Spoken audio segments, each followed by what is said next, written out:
So Maggie, aka Neville Goddess, had a great video the other day about how so many things we learn about when it comes to manifesting and the law of attraction end out not being relevant for our individual situation.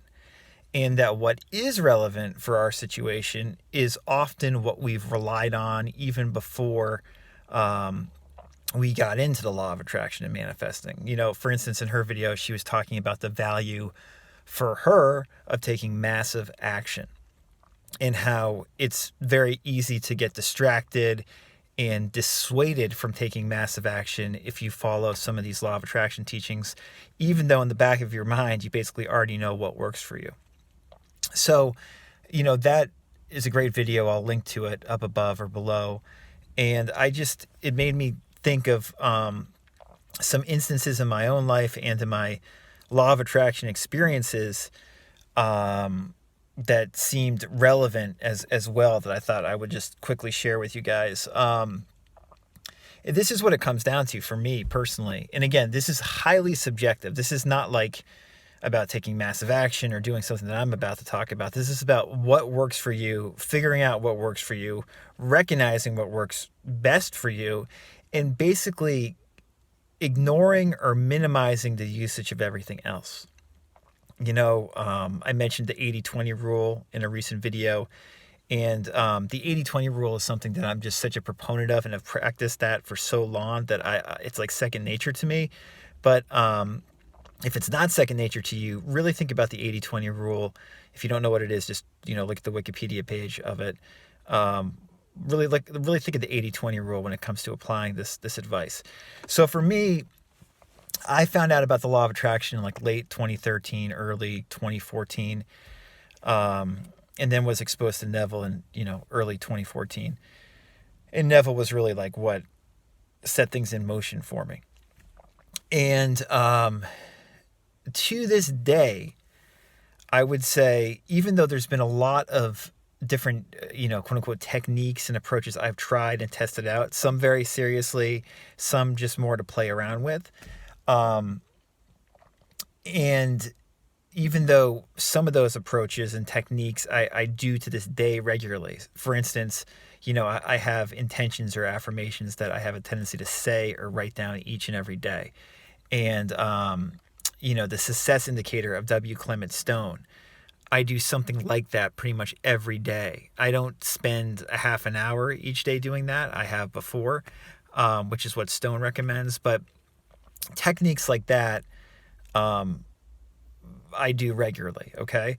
But to this day, to get back to my point, there's really only two major things in all my years of studying this stuff and trying to apply it in my life that I've consistently and effectively done with the law of attraction.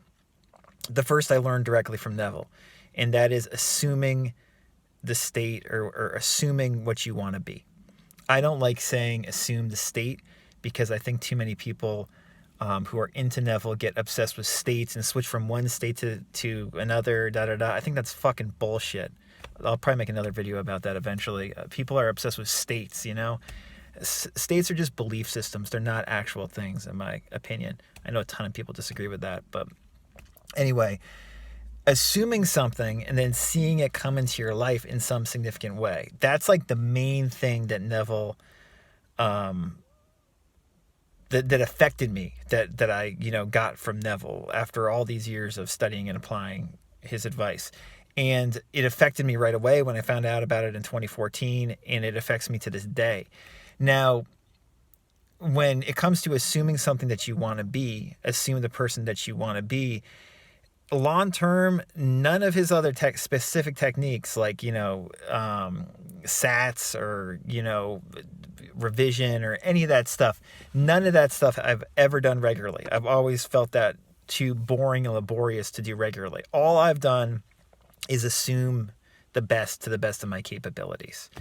And the other thing that I got from Neville very early on in 2014 is that you can reduce the sense of fulfillment to one thing, to like a deep sensation, you know? So in other words, I'm not going for a specific desire.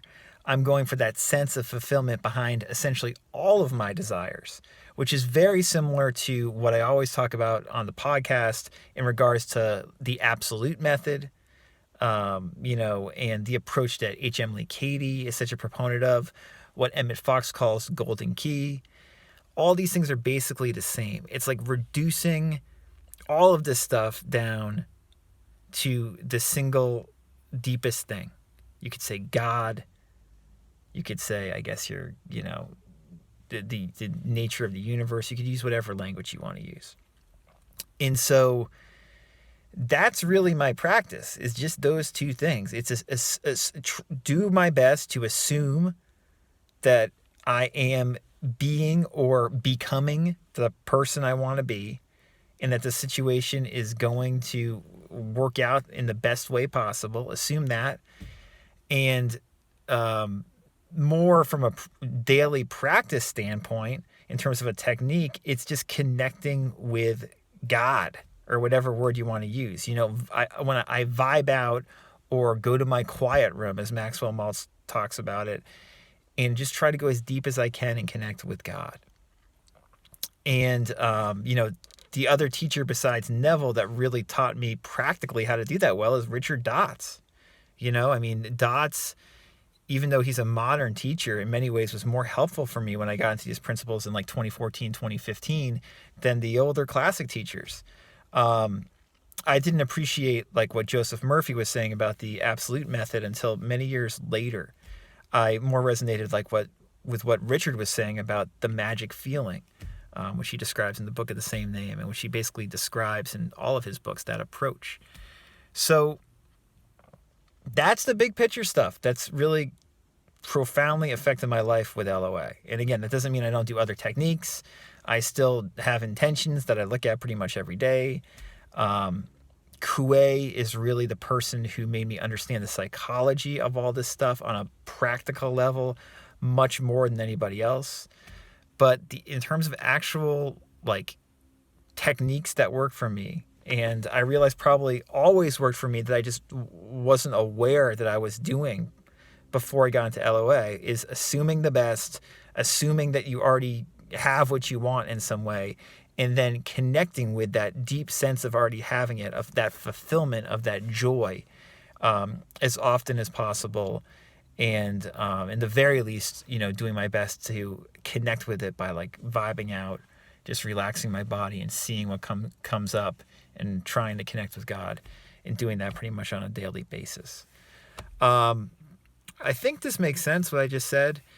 Again, understand that even though so many of these ideas and approaches and techniques are fascinating, and I like sharing and exploring them with you guys, there's really very few things that significantly move the needle.